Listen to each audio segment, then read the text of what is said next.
आप देख रहे हैं बीए न्यूज। खबर हमारी, फैसला आपका। इस वक्त की बड़ी खबर। बरेली भारतीय पशु चिकित्सा अनुसंधान संस्थान IVRI इज्जतनगर में सोमवार को आयोजित 11वें दीक्षांत समारोह में शामिल होने महामहिम राष्ट्रपति श्रीमती द्रौपदी मुर्मू का बरेली पहुंचने पर त्रिशूल एयरपोर्ट पर महामहिम राज्यपाल आनंदीबेन एवं CM योगी ने बुके देकर स्वागत किया।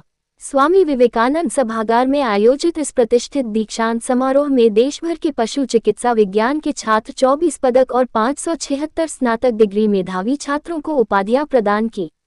इस अवसर पर राष्ट्रपति महोदया ने छात्रों को संबोधित किया। इस समारोह में कई गणमान्य अतिथियों की उपस्थिति रही, जिनमें प्रमुख रूप से शामिल हैं श्रीमती आनंदीबेन पटेल, राज्यपाल उत्तर प्रदेश; योगी आदित्यनाथ, मुख्यमंत्री उत्तर प्रदेश; शिवराज सिंह चौहान, केंद्रीय कृषि एवं किसान कल्याण तथा ग्रामीण विकास मंत्री; भागीरथ चौधरी, केंद्रीय कृषि एवं किसान कल्याण राज्य मंत्री। महामहिम राज्यपाल आनंदीबेन कार्यक्रम को संबोधित करते हुए समारोह की अध्यक्षता डॉक्टर मांगीलाल जाट, सचिव डेयर एवं महानिदेशक भाकरेनु, नई दिल्ली द्वारा की गई।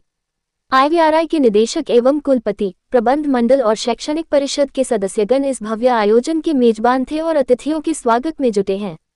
प्रशासन द्वारा कार्यक्रम स्थल व आसपास के क्षेत्रों में सुरक्षा व यातायात के विशेष प्रबंध किए गए।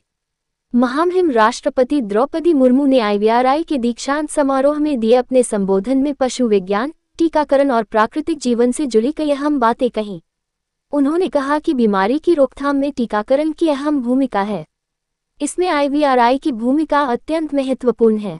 उन्होंने ये भी कहा कि वह जिस परिवेश से आती हूँ वह प्रकृति के निकट है। पशु और मानव के बीच रिश्ता शुरुआती अस्तित्व से बहुत गहरा है। वहीं उन्होंने गिद्धों के संरक्षण को लेकर उठाए गए कदमों के लिए वैज्ञानिकों की सराहना की और आभार व्यक्त किया। साथ में कहा कि पहले गिद्धों की मौत रासायनिक कारणों से हुई, पर वैज्ञानिकों ने इस ओर भी काम किया। दीक्षांत समारोह में मुख्यमंत्री योगी आदित्यनाथ ने ऐतिहासिक और वैज्ञानिक विषयों पर अपने विचार रखते हुए कहा कि वह बताना चाहते हैं कि बरेली भारत की प्राचीन पौराणिक नगरी है। महाभारत कालखंड में बरेली की पहचान पांचाल देश के रूप में थी। यहाँ 7 प्राचीन महादेव के मंदिर हैं, जिन्हें वर्तमान में सरकार नाथ कॉरिडोर के रूप में विकसित कर रही है। वहीं IVRI के योगदान की सराहना करते हुए उन्होंने कहा कि कोरोना काल में IVRI ने देश की सेवा की। साथ में लिम्पी वायरस के लिए वैक्सीन बनाकर संस्थान ने उन पशुओं की आवाज को अपने शोध के माध्यम से बुलंद किया है। इस शोध ने अन्नदाताओं के जीवन में नया परिवर्तन लाया है और कृषि आधारित परिवारों को राहत दी है। कार्यक्रम के बीच महामहिम राष्ट्रपति ने छात्र छात्राओं को मेडल देकर सम्मानित भी किया। मनुष्यों के जीवन को बचाने के लिए, कोविड-19 की जांच के लिए और 2 लाख से अधिक जांच करने में एक बड़ी भूमिका का निर्वहन। आज जब यहां पर डिग्री अवार्ड के माध्यम से आदरणीय राष्ट्रपति जी ने भारत की वेटनरी साइंसेज के फील्ड में जो हमारे वर्तमान पीढ़ी कार्य करेगी, इस पीढ़ी को एक उनकी डिग्री अवार्ड करते हुए उन्हें जीवन क्षेत्र के रूप में आगे बढ़ने के लिए एक नई प्रेरणा दी है। और यह प्रेरणा हम सब के लिए एक नया अवसर होगा।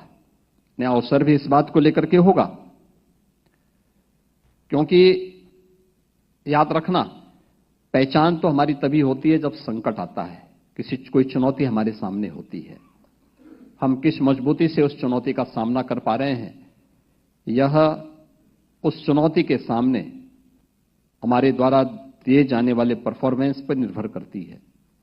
और इसके लिए सरदेव अटल जी ने एक बात कही थी कि आदमी को चाहिए कि वो जूझे, परिस्थितियों से लड़े, एक स्वप्न टूटे तो दूसरा गढ़े।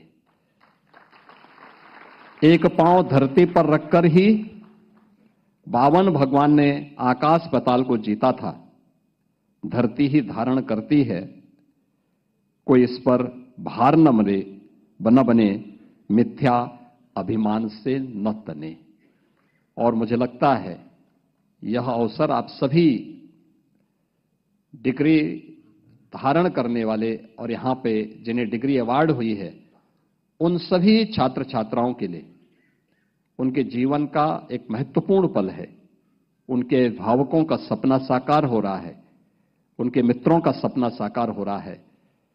इन शिक्षकों की जीवन की साधना आपके रूप में समाज को वापस प्राप्त हो रही है। समाज की सेवा के लिए आप सब अर्पित किए जा रहे हैं।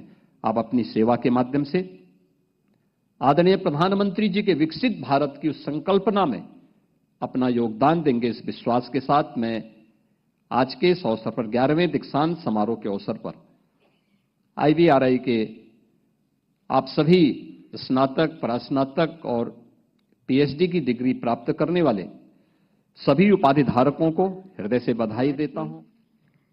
केंद्रीय कृषि एवं किसान कल्याण राज्य मंत्री श्री भागीरथ चौधरी जी, सचिव DR एवं महानिदेशक ICAR डॉक्टर मंगीलाल जाट जी, इस संस्थान के निदेशक डॉक्टर त्रिवेणी दत्त जी, शिक्षकगण, कर्मचारीगण, छात्र छात्रा और अभिभावकगण, देवियों और स्वजनों, प्रिय विद्यार्थियों, देवियों और स्वजनों, पशु स्वास्थ्य और कल्याण से जुड़े इस ऐतिहासिक संस्थान में आप सबके बीच उपस्थित होकर मैं हार्दिक प्रसन्नता हो रही हूँ।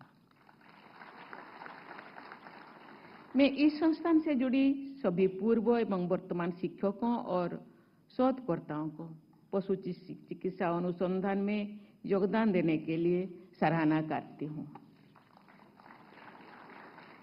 पशुओं के प्लेग के नाम से जाने जाने वाली रिंडरफस्ट महामारी की रोकथाम के लिए वर्ष 1889 में स्थापित इस संस्थान ने 135 वर्ष की अपनी यात्रा में कई महत्वपूर्ण उपलब्धियां हासिल की हैं। इस संस्थान के वैज्ञानिकों द्वारा किए गए शोध कार्यों का प्रमाण इस संस्थान के नाम दर्ज अनेक पेटेंट्स, डिजाइन्स और कॉपीराइट्स में है। Prevention is better than care की कहावत पशुओं के स्वास्थ्य के लिए भी पूरी तरह से लागू होती है।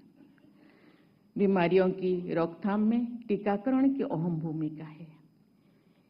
ये इस संस्थान के लिए गर्व का विषय है कि राष्ट्रीय पशु रोग नियंत्रण कार्यक्रम में अनेक टीके यहीं पर विकसित किए गए, जो मेरे पूर्व यहाँ के मुख्यमंत्री ने हम सबके सामने बातों को रखा। देवियों और स्वजनों, ईशावास्यम इदम सर्वम के जीवन मूल्यों पर आधारित हमारी संस्कृति सभी जीव जंतुओं में ईश्वर की उपस्थिति को देखती है। पशुओं से हमारे देवताओं और ऋषि मुनियों का संवाद होता है। ये मान्यता भी उसी सोच पर आधारित है। भगवान के कई अवतार भी इसी विशिष्ट श्रेणी में है। ऐसे प्रसंगों को उल्लेख में यहाँ इसलिए कर रही हूँ कि जब आप एक चिकित्सक या शोधकर्ता के रूप में कार्य करें तो बेजुबान पशुओं के कल्याण की भावना अपने मन में हो। मैं जिस परिवेश से आती हूँ वह सहज रूप से प्रकृति के निकट है। मानव का वन और वन्य जीव जंतुओं के साथ सह अस्तित्व का रिश्ता है। सच कहे तो पशु और मानव का एक परिवार का रिश्ता है। जो विशिष्ट प्राणियों का संवर्धन होगा, अभी तो हम एक टेक्नोलॉजी और आधुनिक संस्कृति के जीवन शैली में जिंदगी जीते हैं। जब हम छोटे थे या पूर्व में अभी टेक्नोलॉजी का कोई साधन नहीं था, पशु ही हम लोगों का साधन और वही हम लोगों का बोल थे किसानों का। पशु के बिना किसान आगे नहीं बढ़ सकता, हाथ से काम नहीं कर सकता। इसीलिए पशु को हम पशु शब्द मुझे इतना ठीक नहीं लगता। ये हम लोगों का जीवन धन है। उनके बिना हम जिंदगी सोच नहीं सकते। जिंदगी तो जैव विविधता बढ़गी और ये धरती तथा मानव जाति खुशहाल होती थी।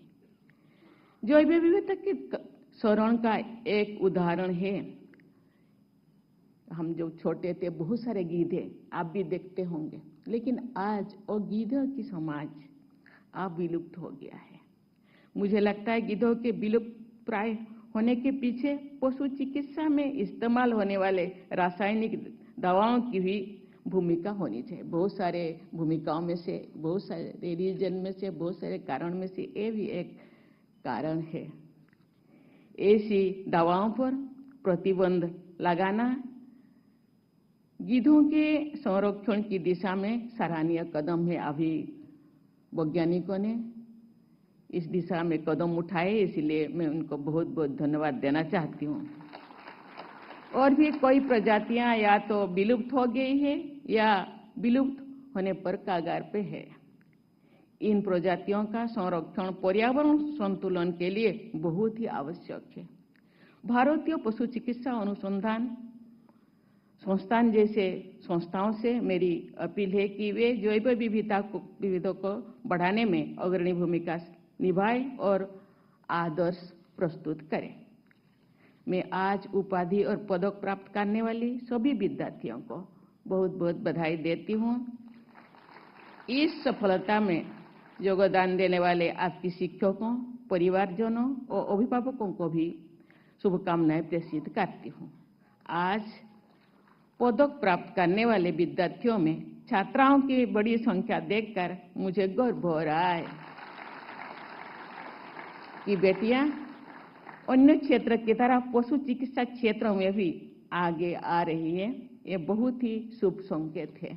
जिस चीज की हम लोगों के गवर्नर ने हम लोगों के सामने रखे कि महिलाएं भी आगे जा रही, क्योंकि जब गुहाल का काम करते थे, कैटल शेड का गांव में काम करते हैं, कौन काम करते हैं? माँ, बहन। गायों को सेवा कौन करते थे? माँ बहन करते थे, क्योंकि गायों से या पशुओं से जुड़ाव माताओं बहनों का ज्यादा है। इसलिए माता बहनें, हमारे यहाँ जमीन में भी काम ज्यादा बहनें काम करते हैं, माताएं काम करते हैं आज भी। इसीलिए इस क्षेत्र में बेटियों का जुड़ाव मुझे बहुत अच्छा लगा। बहुत बहुत धन्यवाद देना चाहती हूँ। प्यारे विद्यार्थियों, आप सब ने निरीह और बेजुबान पशुओं की चिकित्सा और कल्याण के क्षेत्र को अपने करियर के रूप में चुना है। मैं चाहती हूं कि आपके इस चुनाव के पीछे सर्वे भवन्तु सुखिनः सर्वे सन्तु निरामय की भारतीय सोच का भी योगदान रहा है। आपके संस्थान का ध्येय वाक्य है सत्यात् संजायते ज्ञानम, जिसका भावार्थ है सत्य गुण से ज्ञान की प्राप्ति होती है। मुझे विश्वास है कि इसी भावना के साथ आपके यहाँ पर शिक्षा प्राप्त की होगी और भविष्य में भी इसी मूल भावना के साथ कार्य करते रहेंगे। मेरी सलाह है कि जो भी आपके सामने दुविधा का क्षण हो, आप उन बेजुबान पशुओं के बारे में सोचिए जिनके कल्याण के लिए आपने शिक्षा ग्रहण की है। आपको सही मार्ग जरूर दिखाई देगा। मुझे बताया गया है कि पशु विज्ञान के विभिन्न क्षेत्रों में उद्यमिता और स्टार्टअप को बढ़ावा देने के लिए इस संस्थान में पशु विज्ञान इंक्यूबेटर कार्यरत है। आपको इस सुविधा का लाभ लेते हुए अपने उद्यम स्थापित करने चाहिए। इससे आप न केवल जरूरतमंदों को रोजगार दे पाएंगे, बल्कि देश की अर्थव्यवस्था में भी योगदान कर पाएंगे। विश्व भर के प्रतिष्ठित संस्थानों और उद्यमों में सेवारत यहाँ के पूर्व विद्यार्थियों भी इस कार्य में आपका मार्गदर्शन कर सकते हैं। देवियों और स्वजनों, आज दुनिया भर में वन हेल्थ की अवधारणा महत्व प्राप्त कर रही है। इस अवधारणा के अंतर्गत ये माना जाता है कि मानव, घरेलू तथा जंगली जानवर, वनस्पति और व्यापक पर्यावरण सभी एक दूसरे पर आश्रित है। हमें अपनी परंपरा और इस अवधारणा का अनुसरण करते हुए पशु कल्याण के लिए प्रयास करना चाहिए। एक प्रमुख पशु चिकित्सा संस्थानों के रूप में इंडियन वेटनरी रिसर्च इंस्टीट्यूट इस क्षेत्र में विशेष रूप से जूनोटिक बीमारियां की रोकथाम और नियंत्रण में महत्वपूर्ण भूमिका निभा सकता है। ईश्वर ने मनुष्य को जो सोचने समझने की शक्ति दी है, उसका उपयोग सभी जीव जंतुओं के कल्याण के लिए किया जाना चाहिए। हाल की कोरोना महामारी में मानव जाति को आगाह किया है कि उपभोग आधारित संस्कृति ने न केवल मानव जाति बल्कि अन्य जीव जंतुओं और पर्यावरण को अकल्पनीय क्षति पहुंचा सकती है। पशु कल्याण के लिए नियमित रूप से पशु आरोग्य मेलों का आयोजन होना चाहिए। इन मेलों के तहत गांव-गांव में कैंप, लगातार पशुओं की चिकित्सा होने पर पशुओं के साथ साथ समाज भी स्वस्थ रहेगा। मैं थोड़ा किसान परिवार से जुड़ी हूँ, लेकिन आज गांव-गांव में पशु दिखने को नहीं मिलते हैं। घरेलू पशु जे हम लोगों को खेती में सहयोग करते हैं। आज टेक्नोलॉजी आया, आज ट्रैक्टर, लेकिन कृषि साथी जो केंचुआ, ये बहुत सारे चीजें जमीन में जो रहेंगे वो आज खत्म हो गया, जमीन बंजर हो गया। लेकिन उसको हम किस रूप से संरक्षण कर पाए, जमीनों का उर्वरता कैसे हम अच्छा कर पाए, इसी दिशा में सबको सोचना चाहिए। एक किसानों को भी और वैज्ञानिकों को भी, चिकित्सकों को, जनसाधारण को इसी दिशा में हमको सोचना चाहिए, क्योंकि पशु संपदा का संरक्षण, उनका विकास हम सबका कर्तव्य होना चाहिए। पशु कल्याण के लिए नियमित रूप से पशु आरोग्य मेलों का आयोजन होना चाहिए। इस मेले के तहत गांव-गांव में कैंप, लगातार पशुओं की चिकित्सा होने से पशुओं के साथ साथ समाज भी स्वस्थ रहेगा। टेक्नोलॉजी अन्य क्षेत्र की तरह पशु चिकित्सा और देखभाल में भी क्रांतिकारी परिवर्तन लाने की क्षमता रखती है। टेक्नोलॉजी के प्रयोग से देश भर के पशु चिकित्साओं को सशक्त बनाया जा सकता है। Genome editing, एम्ब्रॉय transport technologies, artificial intelligence, big data analytics जैसे टेक्नोलॉजी की प्रयोग से इस क्षेत्रों में क्रांतिकारी बदलाव ला जा सकते हैं। आधुनिकतम टेक्नोलॉजी का उपयोग करके IVRI जैसे संस्थानों को पशु रोगों के निदान और उनको पोषण उपलब्ध कराने में स्वदेशी और सस्ते उपाय ढूंढने चाहिए, क्योंकि सब एफोर्डेबल हो, चिकित्सा सबको मिल सके। साथ ही उन दवाओं के विकल्प भी तलाशने चाहिए जिनके साइड इफेक्ट्स न केवल पशुओं के बल्कि मनुष्य और पर्यावरण को भी प्रभावित करते रहें। अंत में मैं एक बार फिर उपाधि और पदक प्राप्त करने वाले सभी विद्यार्थियों को बहुत बहुत बधाई देती हूँ। मेरी आशीर्वाद आपके साथ है। धन्यवाद। जय हिंद, जय भारत।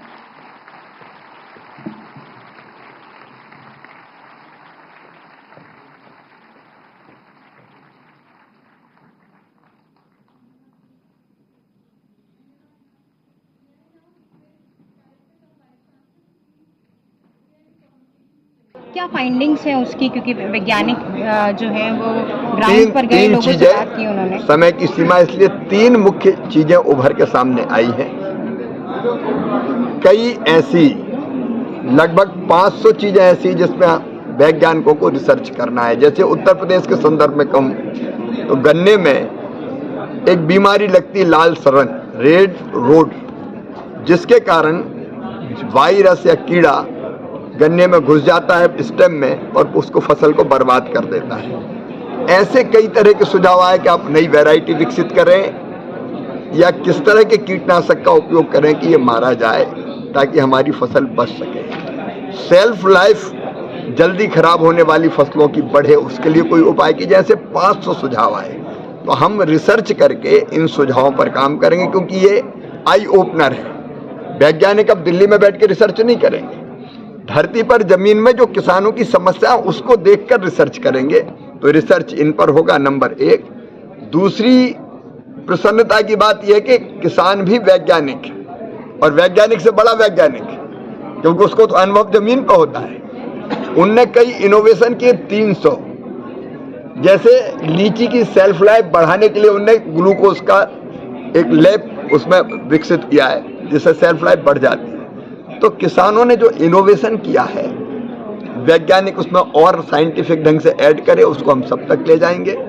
तीसरी चीज है कई तरह की समस्याएं, जैसे अमानक स्तर का कीटनाशक, बीज और खाद किसानों की फसल चौपट कर देते हैं। हमने तय किया है कि चाहे वो हमारा पेस्टिसाइड का एक्ट हो या सीड एक्ट हो, उसको संशोधित करके और कड़ा करेंगे, ताकि अगर कोई अमानक स्तर की घटिया चीज अगर बेचने की कोशिश करे या बनाने की कोशिश करे तो उनके खिलाफ सख्त कार्रवाई की जाए। अब एक आखिरी सवाल, ये मैं नहीं कहूंगा, लेकिन कृषि विभाग का ये लक्ष्य है, एक देश की खाद्य सुरक्षा सुनिश्चित करना, नंबर 2 किसानों की आय बढ़ाना, नंबर 3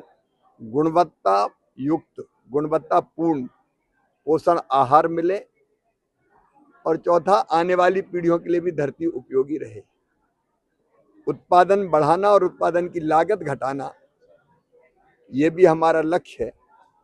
इसलिए निरंतर उन्नत किस्म के बीज रिसर्च करके कैसे बनाए जाएं, उस पर भी काम चल रहा है। और आप देख रहे हैं कि अब पर हेक्टर उत्पादन निरंतर बढ़ रहा है। इस बार भी अगर आप देखेंगे, गेहूं का, चावल का, मक्के का, सोयाबीन का, मूंगफली का रिकॉर्ड उत्पादन हुआ है, ऑल टाइम हाई।